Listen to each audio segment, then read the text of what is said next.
এখন আমরা যে স্যাম্পলিংটা শুরু করছি জাজমেন্টাল স্যাম্পলিং, এখান থেকে হচ্ছে আমাদের নন প্রবাবিলিটি স্যাম্পলিং শুরু। তো নন প্রবাবিলিটি স্যাম্পলিং এর ভিতরে জাজমেন্টাল স্যাম্পলিং বলতে কি বোঝায় আগে বলে রাখি। জাজমেন্টাল স্যাম্পলিং কে কিন্তু পারপোসিভ স্যাম্পলিংও বলা হয়। এটা হচ্ছে রিসার্চার তার জাজমেন্ট দিয়ে, তার এক্সপেরিয়েন্স দিয়ে যেই সিলেক্ট করবে স্যাম্পলকে, সেটাই হবে জাজমেন্টাল স্যাম্পলিং। উদাহরণস্বরূপ, একটি ক্লাসে 50 জন স্টুডেন্ট আছে।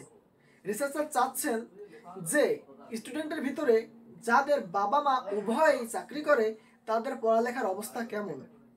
তাহলে মনে করেন যদি আমরা কি র্যান্ডম স্যাম্পলিং করি, এমন হতে পারে যাদের বাবা চাকরি করে মা চাকরি করে না তারা চলে আসলো, যার মা চাকরি করে বাবা চাকরি করে না তেমন স্টুডেন্ট স্যাম্পল হিসেবে চলে আসলো।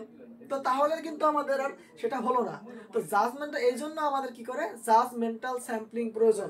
তখন কি করেন রিসার্চার, তার এক্সপিরিয়েন্স দিয়ে, তার জাজমেন্ট দিয়ে সে কি করে সরাসরি সে তার স্যাম্পল বেছে নেন স্টুডেন্টের ভিতর থেকে বা পপুলেশন, টার্গেট পপুলেশনের ভিতর থেকে তার স্যাম্পল বেছে নেন। এটা রিসার্চার তখনই করেন যখন রিসার্চারের হাতে সময় কম থাকে এবং বাজেট কম থাকে।